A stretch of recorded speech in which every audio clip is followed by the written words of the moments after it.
కారెక్కిన Malaysia దంపతులను ఇంటికి తీసుకొచ్చి రోహిణి కుట్రను బయటపెట్టిన బాలు. రోహిణికి దిమ్మ తిరిగే షాక్ ఇచ్చిన శృతి. అసలు ఇదంతా ఎలా జరిగిందనేది వీడియోని స్కిప్ చేయకుండా చివరి వరకు చూడండి.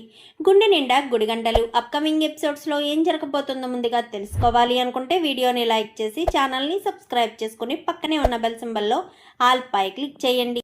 రోహిణి నిజ స్వరూపం ప్రభావతి తెలుసుకోవాలని మీరు కూడా కోరుకుంటే కామెంట్లో ఎస్ అని టైప్ చేయండి. మొత్తం మీద చూసుకున్నట్లయితే కనుక రోహిణికి ఇంట్లో బడత పూజ జరుగుతుంది. ఎందుకంటే 45 లక్షల విషయం తెలిసినప్పటి నుంచి ప్రభావతి ఒక రకంగా రోహిణిని వేసుకుంటుంది.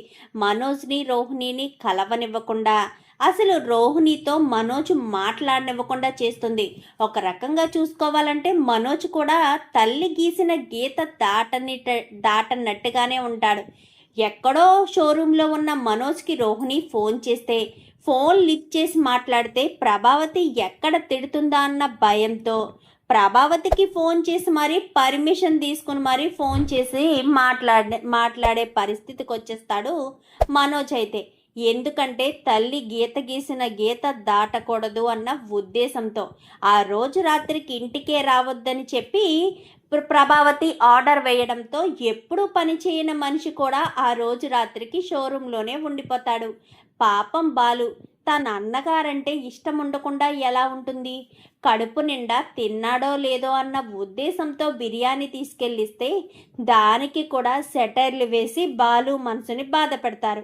ఇంకిక్కడ రోహిణి కూడా సేమ్ టు సేమ్ మొగుడికి ఏమాత్రం తీసిపోకుండా రోహిణి మీనాను కూడా టిఫిన్ తీసుకొచ్చిస్తే మీనాని కూడా అలాగే కించపరుస్తుంది. దానికి మీనా ఏమన్నా ఊరికే వదిలిపెడుతుందా? నీకు తీసుకొచ్చి ఇచ్చినందుకు నాది బుద్ధి తక్కువ. నువ్వు ఆకలితో ఉంటే మళ్ళీ కష్టం అని చెప్పి ఆకలి బాధ ఏంటో నాకు తెలుసు కాబట్టి తీసుకొచ్చిస్తే మిమ్మల్ని అత్తయ్య కొట్టినందుకు మేము సంతోషపడ్డామా? ఎదుటి వాళ్ళ కళ్ళల్లో కన్నీళ్లు చూసి మా ముఖంలో చిరునవ్వు పెట్టుకునేంత మూర్ఖులమైతే మేము కాదు. అలాంటి వాళ్ళం మేము అస్సలు కాదు. ఎదుటి వాళ్ళ కడుపు నింపితే మాకు సంతోషం అనిపించే మనస్తత్వం మాది అని చెప్పి ఇంకా మీనా గట్టిగానే రోహిణికి వార్నింగ్ ఇచ్చి అక్కడి నుంచి వచ్చేస్తుంది. ఇంకా బాలు ఇంటికి వస్తాడు. ఏంటి ఎక్కడికి వెళ్ళారు? చిన్న పని అన్నారు అనగానే అదే ఆ మనోజ్ గాడు ఆకలితో ఉండలేడు కదా, అందుకని వాడికి బిర్యానీ తీసుకుని వెళ్ళిచ్చాను అనగానే ఇవ్వగానే బాగా సన్మానం చేసినట్టున్నాడే అని చెప్పనేసరికి వాడి బుద్ధి అలాంటిదే కదా, ఇక్కడ రోహిణి కూడా అంతే అని చెప్పనగానే మొగుడు పిల్లలు ఎవరికెవరు తీసిపోరే, తిన్న చేతినే కరిసే రకాలే వీళ్ళిద్దరూను. సర్లేండి, వాళ్ళ గురించి మనకెందుకు, వాళ్ళ మనస్తత్వాలు మారతాయా ఏంటి, రండి భోంచేద్దురు కానీ అనగానే నాన్న భోంచేశాడా అనేసరికి చేసి మామయ్య గారు అత్తయ్య గారు శృతి రవి అందరూ పడుకున్నారు, మీరే ఎప్పుడెప్పుడు వస్తారా అని నేను ఎదురు చూస్తున్నాను అనేసరికి సరే అయితేనని ఇంకా ఇద్దరు కూడా కూర్చుని భోజనాలు చేస్తారు. ఇంకా భోజనం చేసిన తర్వాత మరుసటి రోజు బాలు మీనా నాకు ట్రిప్ ఉంది అనేసరికి అవునా సరే వెళ్ళిరండి అనగానే ఎయిర్పోర్ట్ నుంచి ట్రిప్ వచ్చింది అనగానే సరేనని ఇంకా బాలు సరాసరి ఎయిర్పోర్ట్కి వెళ్ళిపోతాడు. ఎయిర్పోర్ట్కి వెళ్ళిపోయేసరికి ఎయిర్పోర్ట్ నుంచి మలేషియాలో ఉండే పెద్దవాళ్ళు మాట, అంటే ఈ ఊర్లో గుళ్ళు గోపురాలు అన్నీ చూద్దాము అన్న ఉద్దేశంతో ఇక్కడే ఉండేవారు ఎప్పుడో మలేషియా వెళ్ళి సెటిల్ అయిపోయారు. ఒక్కసారి తనువు తీరేలోపు అంటే కాలం తీరేలోపు గుడులన్నీ ఒకసారి దర్శనం చేసుకోవచ్చు అన్న ఉద్దేశంతో కొంచెం పెద్దవాళ్ళే భార్యాభర్తలు ఇద్దరూ కూడా వస్తారు. భార్యాభర్తలు ఇద్దరు కూడా వచ్చి బాలు కారు ఎక్కుతారు. ఎక్కి బాలు ప్రతి ఒక్కరితోటూ కలివిడిగా మాట్లాడతాడు కదా, సో వాళ్ళతోటి కూడా అలాగే కలివిడిగా మాట్లాడేసరికి ఇంకా గుళ్ళన్నీ మీకు తెలుసా బాబు అనగానే నాకు ఈ ఊర్లో అన్ని గుడులు తెలుసు, అన్ని చోట్లకి వెళ్ళొచ్చు, నేను చూస్తాను కదా, మీకు ప్రత్యేక దర్శనాలు కూడా నేను ఇప్పిస్తాను అని వెంటనే మీనాక ఫోన్ చేస్తాడు. ఫోన్ చేసేసరికి మీనా తెలిసిన వాళ్ళు వస్తున్నారు, వాళ్ళకి గుళ్ళు అది స్పెషల్ దర్శనం కావాలి అనగానే సరేనండి నేను పంతులు గారితో చెప్తాను మీరు తీసుకొచ్చేసేయండి అనేసరికి ఎవరికి బాబు ఫోన్ చేసావు అనగానే నా భార్యకి, గుళ్ళో పూజారి గారు నా భార్యకి బాగా తెలుసు, అందుకే అక్కడికి వెళ్తే పూజ సక్రమంగా చేస్తారని తనకి ఫోన్ చేసి చెప్పాను అనగాని నీకెందుకు బాబు శ్రమ అని చెప్పాను. కానీ నాకేం శ్రమ ఉందండి, మా ఇంట్లో వాళ్ళనైతే నేను తెప్పనా, పూజలవి చేయించనా? మీరు మా ఇంట్లో వాళ్ళంటి వాళ్ళే. నాకు నాకు కారులో ఎక్కిన ప్రతి కస్టమరు నాకు దైవంతో సమానమని ఎంతో చక్కగా, చాలా వందికగా మాట్లాడతాడు. ఎంతో చక్కగా మాట్లాడుతున్నావు బాబు, ఈ రోజుల్లో కూడా నీలాంటి వాళ్ళు ఉన్నారంటే ఆశ్చర్యం కలుగుతుంది అని చెప్పి ఇంకా పెద్ద దంపతులు వాళ్ళిద్దరూ మాట్లాడతారు. ఇంక ఈ లోపు శివ కాలేజీకి వెళ్తూ వెళ్తూ అక్కడికి వెళ్ళేసరికి, ఏంటి ఇక్కడే ఉన్నారు, అక్క ఏది, అక్క ఎటు వెళ్ళింది అనగానే, మీ బావ ఎవరినో పూజ చేయించాలి అని తీసుకొస్తున్నారంట, అందుకు పంతులు గారిని స్పెషల్ పూజ చేయడం కోసం అడగడానికి వెళ్ళింది అనగానే, బావ వస్తున్నాడు అక్కడికి అనేసరికి, అవును మీ బావ వస్తున్నారంట అని చెప్పనగానే, సరేనని అక్క వచ్చే వరకు వెయిట్ చేస్తాననేసరికి, ఎందుకురా లేట్ అయిపోతుంది కదా కాలేజీకి వెళ్ళి లోపు అనేసరికి, లేదు అక్క వచ్చాక అక్క కనిపించి బావకు కనిపించి అప్పుడు వెళ్తాను, ఏం కాదు ఇంకా గంట సమయం ఉంది, నేనే నార్మల్గా ముందే బయలుదేరాను, ఇంటికాడ ఉండి ఏం చేస్తానులే అన్న ఉద్దేశంతో అనగానే, సర్లే అయితే వెయిట్ చేయి అని చెప్పి వెయిట్ చేస్తూ ఉండగా ఈలోపు మీనా వస్తుంది. మీనా రావడంతో, రే శివ కాలేజీకి వెళ్తున్నావా అనగానే, అవునక్క అని చెప్పి తన దగ్గర ఉన్న డబ్బులు తీసి ఇవ్వబోతూ ఉండగా, అమ్మ ఇచ్చిందక్క అని చెప్పాను కానీ, ఉంచరా ఖర్చులకు పనికొస్తాయి అని మీనా కూడా డబ్బులు ఇస్తుంది. ఈలోపు బాలు రాని వస్తాడు, బావ వచ్చాడు అని చెప్పి దగ్గరికి వచ్చేసరికి ఇంకా బాలు గబగబా దిగి కారు డోర్ తీయడంతో ఇంకా వాళ్ళు దిగడంతో, నమస్కారం అండి అని చెప్పాను కానీ, తను నా భార్య, తను నా బామ్మద్ది, ఆవిడ మా అత్తగారు, ఆవిడ నా మరదలు అని మొత్తం అందరినీ కూడా పరిచయం చేస్తాడు బాలు. పరిచయం చేసేసరికి, దారంతా నీ గురించేనమ్మా, ఈ అబ్బాయి చాలా మంచివాడు, అందరూ నా వాళ్ళు అంటూ కలుపుకుపోతాడు. మా బావ అంతేనండి, అందరిలో మంచితనాన్నే చూస్తాడు. మా బావతో ఉంటే అందరూ మంచి వాళ్ళు అయిపోతారు. మా బావకు ఎలాంటి స్వార్థం లేదు అనేసరికి, నువ్వెవరు బాబు అనగానే, మా బామ్మద్దండి, నా భార్య వాళ్ళ తమ్ముడు అనేసరికి, నమస్కారం అమ్మా, నమస్కారం అని అందరికీ నమస్కారం చేసేసరికి, సరే రండి దర్శనానికి, మీనా మాట్లాడావా అనగానే, మాట్లాడానండి, ఆ మాలలు ఇటు ఇవ్వమ్మా అని చెప్పి 2 మాలలు అయితే తీసుకుంటారు. దండలు అంటే ఆ గుడిలో వాళ్ళు దండలు మార్చుకునే పూజమాట. సో అందుకని 2 దండలు తీసుకునేసరికి, డబ్బులు అనగానే, అదంతా తర్వాత చూసుకోవచ్చు, మీరు ముందు వెళ్ళి దర్శనం చేసుకురండి అని చెప్పనగానే, సరేనని ఇంకా ముందు వీళ్ళిద్దరూ వెళ్ళి దర్శనం చేసుకుని వస్తారు. దర్శనం చేసుకోవడానికి వెళ్ళి అక్కడ పంతులు గారు ఒకరి మెడలో ఒకరు దండలు మార్చుకోమనగానే దండలు మార్చుకోవడం, తర్వాత మళ్ళీ బొట్టు పెట్టమని చెప్పడంతో బొట్టు పెట్టడం, ఇవన్నీ చేస్తాడు. చేసిన తర్వాత పూజ సక్రమంగా అయ్యింది, మీకు చాలా సంతోషం కదండి అనగానే, చాలా సంతోషం అమ్మా, మీ భార్యాభర్తలు ఇద్దరూ కలిసి మాకు పూజ చేయించారు, క్యాబ్ డ్రైవర్ దగ్గరుండి మరి ఈ రకంగా చేయిస్తాడని మాకు అస్సలు తెలియదు, నీలాంటి వాళ్ళు ఒకళ్ళు ఉండాలయ్యా ఇలా చెప్పుకోవడానికి అని చెప్పనగానే, అయ్యో మమ్మల్ని ఆశీర్వదించండి, మీలా ఎన్నో సంవత్సరాలు చూసిన భార్యాభర్తల దగ్గర ఆశీర్వాదం పొందితే మేము కూడా మీలా కలిసి జీవితాంతం కలిసే ఉంటామని ఇంకా బాలు మీనా ఇద్దరు అని ఇంకా వాళ్ళ కాళ్ళ మీద పడి ఆశీర్వాదం తీసుకుంటారు. సరే వెళ్దాం అనగానే, మేము కొంతసేపు కూర్చుంటామనేసరికి ఇద్దరు వెళ్ళి కూర్చోవడంతో మీనా బాలు ఇద్దరు కూడా పక్కకెళ్ళి మాట్లాడతారు. వాళ్ళు మలేషియా నుంచి వచ్చారంట మీనా, భోజనాలకు ఏర్పాట్లు చేయాలి, బయట ఎక్కడో అంటే ఏం బాగుంటుంది, మన ఇంటికే భోజనానికి పిలుద్దామా, అమ్మ ఏమైనా అనుకుంటుందేమోనని ఆలోచిస్తున్నాను, ఏం పర్వాలేదంటవా అనగానే, మలేషియా కదండి ఏం పర్వాలేదనేసరికి, మలేషియా అయితే అనగానే, రోహిణి వాళ్ళది కూడా అదే ఊరు కదా అనగానే, అవును కదా నాకు అసలు ఆలోచనే రాలేదు, రోహిణి వాళ్ళది కూడా మలేషియానే కదా, సరే మనం ఇది ఉపయోగించుకుని ఇంటికి తీసుకువెళ్దామని ఇంకా వాళ్ళు కూర్చుని లేచి వచ్చిన తర్వాత, మీకు భోజనాలు మా ఇంటి దగ్గరే, మీరు ఈ ఒక్క పూట మా ఇంట్లో భోజనం చేస్తే మేము తృప్తిగా ఫీల్ అవుతాము అనేసరికి, సరే అని ఇంకా వాళ్ళు ఒప్పుకునేసరికి, సరేనండి మీరు వేరే గుడి చూసుకురండి, ఈలోపు నేను ఇంటికి వెళ్ళి వంట చేస్తాను అనగానే, సరే అని మీకేమి ఇష్టమని వాళ్ళని అడిగి ఇంకా మీనా వాళ్ళని వేరే గుడికి పంపించి, మీనా ఇంకా వీళ్ళ అమ్మ వాళ్ళకి చెప్పి ఇంటికి వెళ్ళిపోతుంది. ఇంటికి వెళ్ళిపోయిన తర్వాత గబగబా వంట చేస్తూ ఉంటుంది.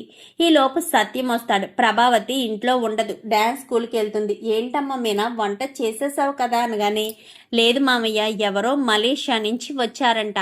ఎవరో దంపతులు దైవ దర్శనాల కోసం మీ అబ్బాయి ఇంట్లో భోజనం వండి పెట్టు మీనా, వాళ్ళని ఇంటికే తీసుకొస్తాను అన్నారు, అందుకే వండుతున్నాననగానే, అవునా పోనీలే మంచి విషయం అని చెప్పి ఇంకా సత్యం అంటాడు. ఇంకా బాలు ఫోన్ చేస్తాడు సత్యానికి, నాన్న ఇలా తీసుకొస్తున్నాను అనగానే, తీసుకురారా, నాకు ఇప్పుడే మీనా చెప్పింది వంట చేసేసావు కదమ్మా మళ్ళీ చేస్తున్నావేంటి అంటే, ఇలా భోజనానికి తీసుకొస్తున్నారు అని చెప్పింది, సంతోషమని అన్నాను. తీసుకురారా, ఎందులో అభ్యంతరం ఏముంది, ఒక పూట భోజనం పెట్టినంత మాత్రాన మన ఆస్తి ఏమీ కరిగిపోదు కదా, అందులోనూ పెద్దవాళ్ళు అంటున్నావు, అలాంటి వాళ్ళ ఆశీర్వాదం ఉంటే మన కుటుంబం చల్లగా ఉంటుంది అని చెప్పి సత్యం అనడంతో, చాలా థ్యాంక్స్ నాన్న అనగానే, నువ్వేం ఆలోచించుకు ఇంటికి వచ్చేసే, మీనా వంట చేస్తుంది అని చెప్పనేసరికి, ఎవరినండి ఇంటికి రమ్మంటున్నారు అనగానే, బాలు ఎవరినో గుళ్ళు దర్శనానికి తీసుకొచ్చాడంట ఎయిర్పోర్ట్ నుంచి, వాళ్ళు ఇంటికి వస్తారు అంటే ఎందుకు అందరినీ అలగా జనాన్ని అనగానే, చూడు ప్రభా, తప్పు, అలా మాట్లాడకూడదు, ఒక పూట భోజనం పెట్టినంత మాత్రాన వేరేదేమీ జరగదు, అర్థమవుతుందా, కొంచెం నోరు అదుపులో పెట్టుకుంటే బాగుంటుంది, వచ్చిన వాళ్ళ ముందు నీ పరువు నువ్వు తీసుకోకు అంటూ సత్యం కాస్త ప్రభావతిని తిడతాడు. అది ముందుగా హెచ్చరిస్తాడు. ముందస్తు హెచ్చరిక ఇచ్చేసరికి సరే అని చెప్పి ప్రభావతి సైలెంట్గా ఊరుకుంటుంది. ఈలోపు వాళ్ళు రానే వస్తారు. రావడంతో రండి అని చెప్పి సత్యం కాస్త లేచి నిలబడి రమ్మంటాడు. వాళ్ళు వచ్చి కూర్చున్న తర్వాత, నమస్కారం, ఈవిడ నా భార్య అదేసరికి వాళ్ళు పరిచయం చేస్తారు. వీళ్ళు ఎక్కడి నుంచి వచ్చారనుకుంటున్నారు, మలేషియా నుంచి వచ్చారు అనేసరికి ఒక్కసారిగా అప్పటి వరకు సైలెంట్గా ఉన్న ప్రభావతి, అంటే వాళ్ళు వచ్చారని బాధపడుతున్న ప్రభావతి మొహంలో ఒక్కసారిగా చిరునవ్వు 1000 క్యాండిల్ బల్బులా వెలుగుతుంది. మలేషియా నుంచి వచ్చారా అనగానే, అవును, మలేషియాలోనే మేము ఉంటాము, మా వారు అక్కడే బిజినెస్లు చేస్తారు, నా కొడుకు కూడా అక్కడే బిజినెస్లు చేస్తారు, మేము మలేషియాలోనే ఉంటాము, మలేషియా అంతా కూడా మాకు బాగా తెలుసు అంటూ ఇంకా చెప్పేసరికి, అవునా, నా కోడలు వాళ్ళది కూడా మలేషియానే, పాపం వాళ్ళ నాన్నని గత 3 నెలలుగా జైల్లోనే ఉంచారు, ఏదో ఫ్రాడ్ కేసులో పాపం వాళ్ళ నాన్న జైల్లోనే ఉన్నాడు అని చెప్పనేసరికి అప్పుడే రోహిణి పైనుంచి కిందకు దిగుతూ మలేషియా ఈ మాటలన్నీ విని ఒక్కసారిగా షాక్ అయిపోతుంది. అయ్య బాబో, ఏంటిది, వీళ్ళెవరు మలేషియా నుంచి రావడం ఏంటి, ఇప్పుడు వీళ్ళ ముందుకు నేను వెళ్తే మలేషియా అంటూ నేను ఎక్కడ ఉంటున్నానో ఏంటో డీటెయిల్స్ అన్నీ చెప్పాల్సిన పరిస్థితి వస్తుందేమో, ఇప్పుడు ఏం చేయాలరా భగవంతుడా అని పరుగున మళ్ళీ తన గదిలోకి వెళ్ళిపోతుంది. వెళ్ళిపోయేసరికి, మీరు ఏ ఏరియాలో ఉంటారు అని శృతి అడిగేసరికి వాళ్ళు ఏరియా చెప్తారు. ఆ ఏరియా దగ్గరలోనే మా ఫ్రెండ్ కూడా ఉన్నారు అని చెప్పి, వాళ్ళు ఫ్యామిలీతో ఉంటారు కానీ ఆ ఫ్యామిలీ నాకు బాగా తెలుసు అని ఇంకా వాళ్ళు మాట్లాడుకుంటారు. మాట్లాడుకోవడంతో ఇంకా అంతా అలా జరుగుతూ ఉండగా ప్రభావతి రోహిణిని పిలుచుకొస్తాను అంటూ గబగబా పైకి వెళ్తుంది. వెళ్ళేసరికి రోహిణి అంటూ పిలవడంతో రోహిణి ఎంతకీ తలుపు తీదు. రోహిణి అనగానే ఇంకా రోహిణికి ఏం చేయాలో అర్థం కాదు. మామూలుగా ఉంటే ఖచ్చితంగా నోరు తెరిచి మాట చెప్పాలి, మరి నోరు తెరిచి మాట చెప్పవలసిన పరిస్థితి వస్తుందని ఏం చేయాలో అర్థం కాని రోహిణి అక్కడ ఒక కాటన్ ఉంటే కాటన్ బాలు నోట్లో పెట్టుకుంటుంది.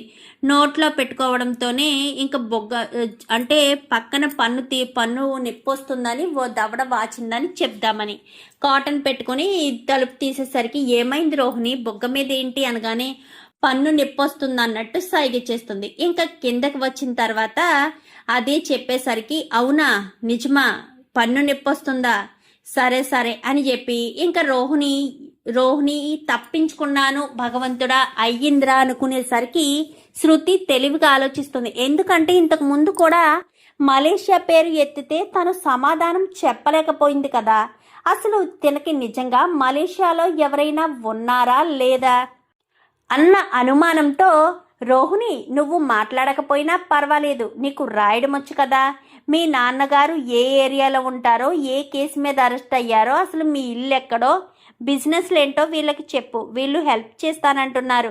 ఏ ఆంటీ అనగానే అవునమ్మా రోహిణి, ఇదిగో రోహిణి అని వెంటనే బుక్ తీసుకొచ్చి ఇస్తుంది శృతి. అయితే తీసుకొచ్చి ఇచ్చేసరికి రోహిణికి ఏం చేయాలో అర్థం కాదు. ఏం తెలియదు రోహిణికి మలేషియాలో. ఏం తెలుసు, పాస్పోర్ట్ కూడా లేదు మలేషియాకి వెళ్ళడానికి. అసలు మలేషియాలో ఏ ఊరు తెలియదు, ఏ ఏరియా తెలియదు. ఏం రాస్తుంది, ఏమీ రాయలేదు. రాయలేకపోయేసరికి ఇంకా రోహిణి అలా ఉండగానే పక్కన చిన్నది కాటను కనిపిస్తూ ఉంది. నిజంగానే నీకు పన్ను నొప్పి వచ్చిందా, నువ్వు పన్ను నొప్పి వచ్చిందని అబద్ధం ఆడుతున్నావు కదా అని చెప్పాను. కానీ లేదు అనేసరికి నువ్వు నిజంగా దవడ వాచిందా నీకు అనగానే అవును అని సైగ చేస్తుంది. ఇంకా శృతికి అనుమానం గట్టిగా ఉండేసరికి చెంప పగలగొట్టడంతో ఈ పక్క చెంప పగలగొట్టేసరికి ఈ పక్కనున్న దూది కాస్త బయటకు వచ్చేస్తుంది. బయటకు వచ్చేసరికి దవడ నార్మల్ అయిపోతుంది. చూసారా ఆంటీ, రోహిణికి ఏ పంటి నొప్పి లేదు. వచ్చింది మలేషియా నుంచి వచ్చారు కాబట్టి తను బయటకు వచ్చి మలేషియా గురించి చెప్తే దొరికిపోతాను అన్న ఉద్దేశంతో రోహిణి పంటి నొప్పి అని చెప్పి అబద్ధమాడి మిమ్మల్ని మోసం చేసిందాంటీ. నిజానికి రోహిణికి పంటి నొప్పి లేదు, ఏ నొప్పి లేదు. చెప్పు రోహిణి, అసలు ఇదెందుకు ఇదంతా చేస్తున్నావు? నీకు మలేషియాలో మీ వాళ్లకు సంబంధం ఉంది కదా, మరి వాళ్ళు ఏ ఏరియాలో ఉంటారు? పైగా నువ్వు పెళ్ళికి ముందు వరకు మలేషియాలోనే కదా ఉన్నావు.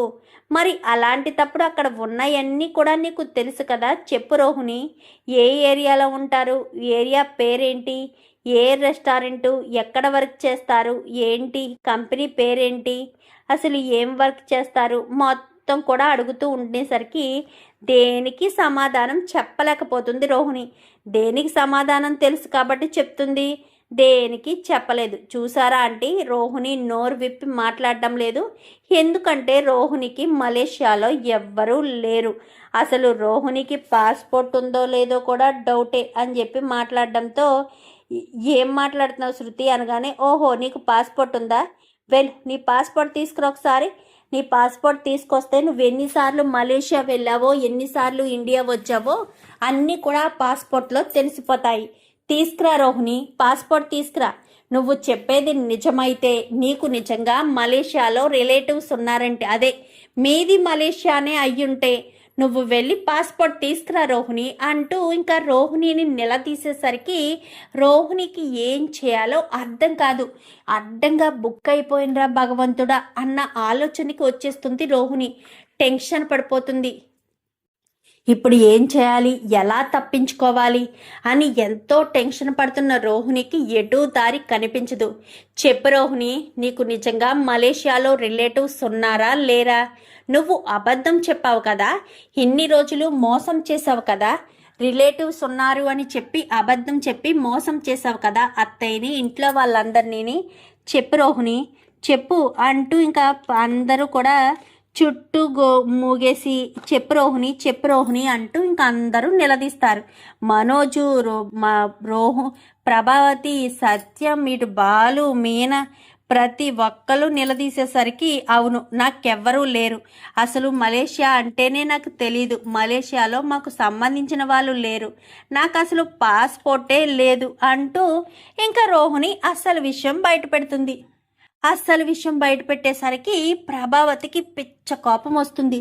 ఇంకా కోపానికి ఏంటి ఎవరూ లేరా అంటే, ఇన్ని రోజులు నువ్వు నాకు అబద్ధం చెప్పావా, మీకు మలేషియాలో అవున్నాయి ఇవున్నాయని అబద్ధం చెప్పుకుంటూ వచ్చావా అంటూ ఇంకా ప్రభావతి నిలదీయడంతో అవునత్తయ్య, అసలు నాకు మలేషియాలో ఎవరూ లేరు, నాకు పాస్పోర్ట్ కూడా లేదు, నాకు అసలు తండ్రే లేడు అంటూ రోహిణి విషయం మొత్తం బయట పెట్టేస్తుంది. అంటే ఇన్ని రోజులు నువ్వు నన్ను మోసం చేశావన్నమాట. నాకు ముందు నుంచి అనుమానమే ఆంటీ, ఎందుకంటే రోహిణి మలేషియా పేరెత్తిన ప్రతిసారి కూడా మాట దాటేస్తూ వచ్చింది. పైగా వాళ్ళ నాన్న మలేషియాలో ఉన్నాడు అని చెప్తుంది. జైల్లో ఎవరు ఇన్ని రోజులు ఉండరు.